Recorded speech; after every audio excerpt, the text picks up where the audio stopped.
Flower Power. It was Halloween night on the island of Sodor. The moon shone brightly and the stars twinkled in the night sky. The children's Halloween party was over, but while the children slept, all the engines were kept very busy. Thomas was alone at Tidmouth Sheds when the Fat Controller arrived. He was still in his Halloween costume. "You are to collect flour from the mill and take it to the bakery," he boomed. "You must work with Diesel. The island needs its morning toast, and Lady Hat and I need our crumpets," he added sternly. "So I'll have no mishaps tonight." Thomas didn't want to work with Diesel, but he wanted to be really useful.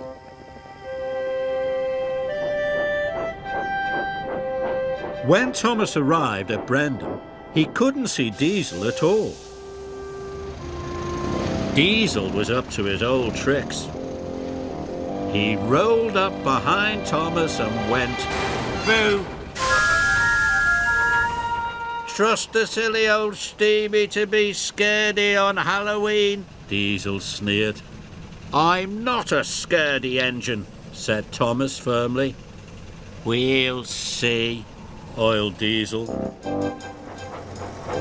Thomas and Diesel headed for the flour. Diesel teased Thomas with every click and every clack. When they arrived at the woods, Diesel cried, "It's the haunted forest!" And he called out, "Woo, Thomas!" in a spooky voice. "Stop it," said Thomas crossly. But the breeze blew and the branches creaked. Diesel's teasing made it seem spooky indeed. Then they came to the abandoned mine.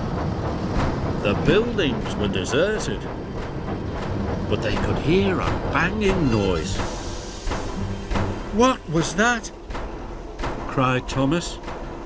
"Sounds like the ghost engine looking for a steamy to scare." "Well, I'm not scared," said Thomas, but he wished he felt as brave as he sounded.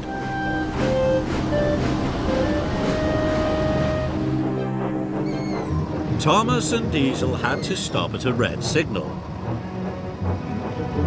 It was next to a twisty old tree. The wind whistled, and Thomas heard a strange cry. Suddenly, Thomas felt something touch his tender. "Look out!" cried Diesel. "The ghost engine is after your funnel." "Cinders and ashes," gasped Thomas, and he let out a frightened peep. "Scaredy engine," Diesel teased. Thomas was very cross with Diesel. He wanted to pay him back for all his teasing. Thomas and Diesel arrived at the flour mill. Thomas rolled up to collect the flour. Then Thomas had an idea. "We'll see who's a scaredy engine," he puffed. Thomas biffed the trucks out of the way and rolled under the chute himself. When Thomas puffed out the other side, he was covered from dome to buffer in pure white flour. "Woo!" he said spookily. "It's the ghost engine," cried Diesel. "It's come to get me." "Stop," cried Thomas. "It's just me." But Diesel was nowhere to be seen. After Diesel was gone, the mill seemed very quiet. But there was still work to do. The island needs its bread, thought Thomas, and the Fat Controller needs his crumpets. Thomas shunted all the trucks into one long line, and he set off for the bakery all alone.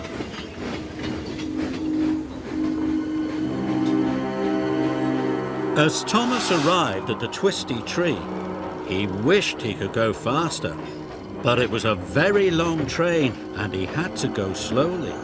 Because he was going so slowly, Thomas could see that the tree wasn't spooky at all. "It was just a tree," he gasped, "and the strange cry was an owl." Thomas was relieved. Thomas chugged towards the abandoned mine. He could still hear the spooky banging. He looked to his left and then to his right, and he saw what was making the noise. "It's just an old door," he gasped. "The wind is making it crash." Finally, Thomas reached the old woods. The breeze still blew, and the branches creaked. Thomas took a big, brave puff. But without Diesel's teasing, Thomas could see the haunted forest was actually Henry's favourite forest. "It's not scary at all," said Thomas.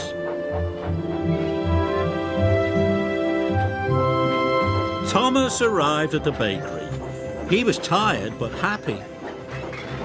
"It's the ghost engine, sir," Diesel told the Fat Controller, "and it's come to get me." "It's not a ghost engine," boomed the Fat Controller. "That's Thomas. He's a really useful engine." "Thomas, you have done a splendid job," the Fat Controller said. "You deserve a special washdown." "Thank you, sir," puffed Thomas proudly.